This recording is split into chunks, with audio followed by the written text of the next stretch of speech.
खुलुमबाय आं सिबि रानि ब्रह्म नोंथांमोननिसिम फिन आं सानसेयारि खौरां लानानै फैबावबाय नोंथाङा जुदि चेनेलाव गोदानबा सानफ्रोमबो फुंनि समाव खौरां मोननो थाखाय एसबि बड' निउस चेनेलखौ साबस्क्राइब खालामनानै ला नोंथाङा बे चेनेलाव सानफ्रोमबो फुंनि समाव खौरां मोननो हागोन।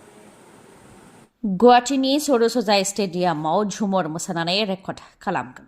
रोजा रोजा मोसाखावरिफ्रा बिहु मोसानानै रेकर्ड खालामखांनायनि उनाव दा रोजा रोजा मोसाखावरिफ्रा झुमर मोसानानै बुहुम बिखायाव रेकर्ड खालामगोन। फैगौ 24 फेब्रुआरियाव गुवाहाटीनि सौरसजाय स्टेडियामाव झुमर मोसानानै रेकर्ड खालामगोन। रोजा रोजा गासै 9648 सेंग्रा आरो सिख्लाफोरा मोसागोन आरो बेनि थाखाय सौरसजाय स्टेडियामाव थाग थियारि खालामनाया जागासिनो दङ। सेंग्रा सिख्लाफोरा धल लानानै मोसानाय दामनाय देनायनि प्रेक्टिस खालामगासिनो दङ। 24 फेब्रुआरियाव प्राइम मिनिस्टार नरेंद्र मदि बिथाङा गोबां हाबाफारिखौ लानानै जेब्ला आसामाव दावबायफैगोन बे समावनो प्राइम मिनिस्टार नरेंद्र मदि बिथांनि सिगाङाव गासै 9648 सेंग्रा आरो सिख्लाफ्रा झुमर मोसानानै रेकर्ड खालामगोन। मख'नो गोनांदि झुमर मोसानायनि उनाव बर'नि मोसानाय बागुरुम्बा मोसानायखौबो रेकर्ड खालामनो खोथा होदों। आसाम सरकारा अक्ट'बर, नभेम्बर आरो डिसेम्बर दाननि गेजेरावनो बागुरुम्बा मोसानायखौबो रेकर्ड खालामनो रादाय होदों आसाम सरकारा। आयेन बेरेखा ड्राग्स फालांगिरि सासे सुबुंनि न'आव बोखांनो हादों लाख लाख रां। 500, 200, 100 रांनि बान्डोल रां बोखांनो हादों। गासै 9 लाखनि गोबां रां बोखांनो हानायजों लोगोसे सना रुपा गहेनाबो बोखांनो हादों। तिनसुकियाव हमनो हादों बेफोर रांखौ। माकुमाव ड्राग्स फालांगिरि पबित्र मरानि सायाव सन्देह खालामनानै बिथांनि गारिखौ सिग्रोमदोंमोन। बेयावनो गारियाव हिर'इन हमनो हादों।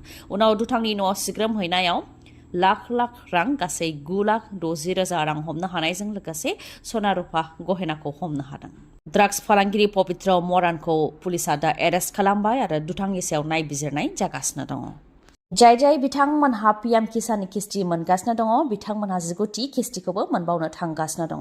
फैगौ 24 फेब्रुआरियाव पिएम किसाननि 19थि किस्तिखौ होनाय जागोन। नाथाय जाय बिथांमोनहा 18थि किस्तिखौ मोननो हादों बिथांमोनहा 19थि किस्तिखौ मोनाबो जानो हागौ।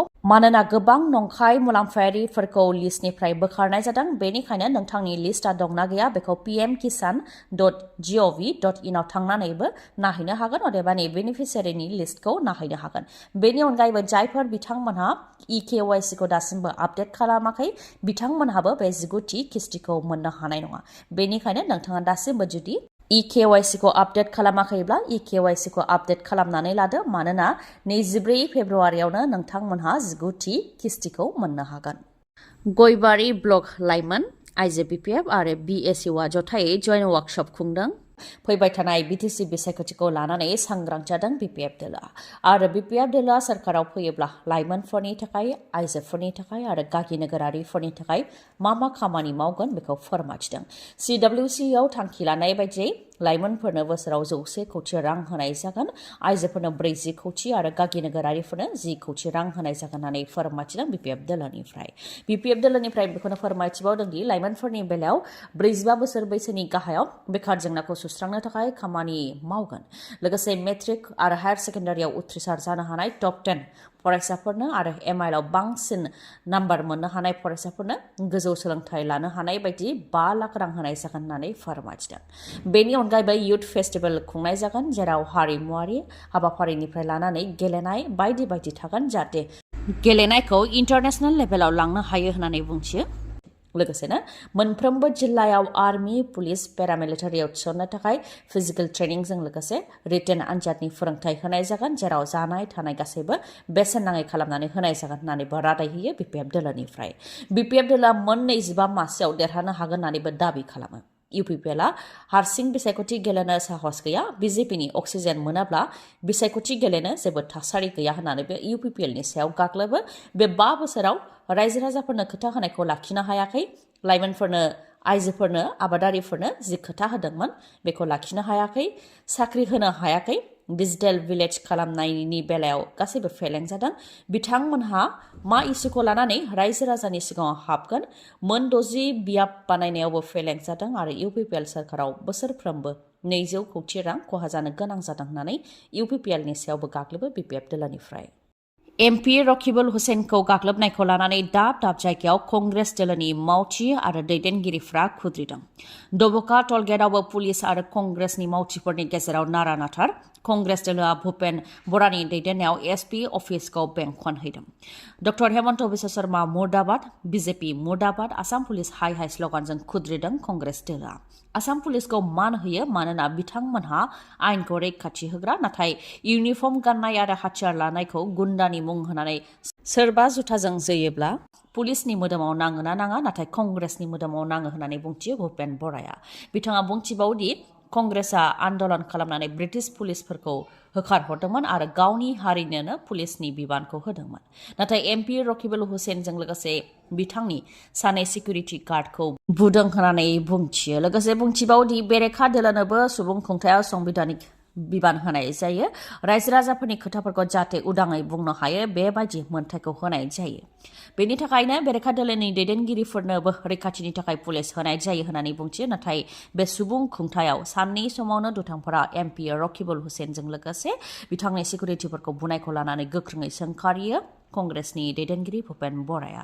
मख'नो गोनांदि बे जाथायखौ लानानै नगाव पुलिस थानायाव एफआइआर होनाय जाबाय होननानै फोरमायथिदों बिजेपिनि मन्त्रि पीयूष हाजरिका बिथाङा। आरो जायफोर दुथांफोरा गाग्लोबदोंमोन बिसोर दुथांफोरनि मुंखौबो मख'नानै होदों। मख'नाय मुंफोरा जाहैबाय हारुन, हरेश, बशीर, कासेम आली, रशिदुल, आयुब आरो माखासे दुथांफोरनि हेंथा एफआइआर होनाय जाबाय आरो नायबिजिरनाय जागोन।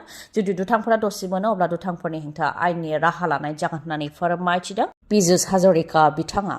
50 लाख रांजों कमिउनिटि न'ब्लां लुफुंनो थाखाय अन्थाइ खाम्फा बेखेवदों बिटिसिनि गाहाय प्रमद बर' बिथाङा। सनितपुर जिल्लानि सिङाव थानाय सिजौगुरि खामफ्राम सेन्टाराव 50 लाख रांजों कमिउनिटि न'ब्लां लुफुंनो थाखाय अन्थाइ खाम्फा गायसननाय हाबाफारियाव बाहागो लादों बिटिसिनि गाहाय प्रमद बर' बिथाङा। बेयाव बाहागो लानानै बिथाङा फोरमायथिदों दि रायजो राजाफोरनो खोथा होनाय बायदि कमिउनिटि हल बा अडिट'रियाम लुनो थाखाय रायजो राजाफ्रा गोबां आर'जलाइ गथायदोंमोन। बे लेखायै मेल मिटिं खुंनो हानाय बायदि, सेमिनार वर्कशप खुंनो हानाय बायदि, धोरोमनि, समाजनि, फरायसाफोरनि हाबाफारि खुंनो हानाय बायदि अडिट'रियाम बा कमिउनिटि हल लुनो थाखाय अन्थाइ खाम्फा गायसननाय जाबाय होननानै फोरमायथिदों। 50 लाख रांजों लुनाय जागोन आरो 1 दाननि गेजेरावनो खामानिया जागायगोन होननानैबो बुंथियो प्रमद बर'आ। बेनि अनगायैबो बाथौ थानसालि लुनो थाखाय अन्थाइ खाम्फा गायसनगोन आरो फरायसालिफोरखौ फाहामनो थाखाय 10 लाख रां होनाय जागोन होननानैबो रादाय होयो प्रमद बर' बिथाङा। बङाइगावनिफ्राय लांखारजानाय फालांगिरि आरो बिथांनि ड्राइभारखौ रैखा खालामनो हानाय जाबाय आरो लांखारग्रा सानै दुथांखौबो एरेस्ट खालामनो हाबाय पुलिसआ। बङाइगावनिफ्राय बजालिनि फालांगिरि सैबुर आलीजों लोगोसे बिथांनि गारि सालायग्राखौ लांखारदोंमोन सानै दुथाङा। बेनि उनाव नखरनिफ्राय अजद होनायनि उनावनो बजालि आरो चिरां पुलिसनि जथाय अपारेशनाव लांखारजानाय सानै सुबुंफोरखौ रैखा खालामनो हानायजों लोगोसे लांखारग्रा सानै दुथांखौबो एरेस्ट खालामनो हाबाय।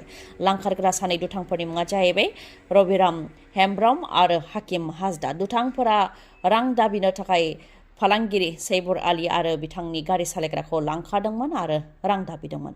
नांगौबायदि रां होनो हायिनि थाखाय सैबुर आलीनि सायावबो गाग्लोबनायनि अजद होदों। नखरनिफ्राय अजद होनायनि उनावनो लांखारजानाय सुबुंफोरखौ रैखा खालामनायजों लोगोसे लांखारग्रा सानै दुथांखौबो एरेस्ट खालामबाय चिरां आरो बजालि पुलिसआ। नोंथांनि मेगनाव जेंना जादों नामा? जुदि जेंना जादोंब्ला आरो नोंथाङा मेगननि मोजां डक्टर नागिरदोंब्ला नोंथांनि थाखाय मोजां खौरां। बङाइगावनि आइ हस्पिटालाव फैगोन सिनियर आइ स्पेशलिस्ट डक्टर प्रबिन बसुमतारी। बिथाङा एम्स निउ दिल्लीनि बारग' एसआर आरपिसि आरो दिल्ली जिएनसिटिनि बारग' आइ कनसालटेन्ट। डक्टर प्रबिन बसुमतारीनि अनगायैबो मेगननि डक्टर आशराफुल आलम आरो डक्टर मेघाली शर्माखौबो बङाइगावनि आइ हस्पिटालाव नोंथांमोनहा मोननो हागोन। लोगोसेनो कम्पिउटार पेकनि गेजेरजों केटारेक्ट सार्जारि खालामनो हागोन, जेराव जेबो सानाय गैयालासे, सुथेनाय गैयालासे आरो गोख्रैनो गाहामाव फैफिननायखौ नोंथांमोनहा मोननो हागोन। आबुं थङा जाहैबाय बङाइगाव लवार आसाम हस्पिटालनि उल्था दिगाव बास स्टेन्डनि साखाथियाव। फुंनि 10 रिंगानिफ्राय मोनाबिलि 7 रिंगासिम मेगननि डक्टरखौ मोननो हागोन बे बङाइगावनि आइ हस्पिटालाव। माबाफोर सुलुं लानो गोसो दंबावोबा नोंथांमोनहा 6900949900 बे नाम्बाराव खौरां लाहरनो हागोन। खौरांखौ जोबजासे नायनायनि थाखाय गोजोन्थों। नोंथाङा जुदि खौरांखौ मोजां मोनदोंबा अन्नानै लाइक, कमेन्ट आरो शेयार खालामनो दाबाव। गोजोन्थों।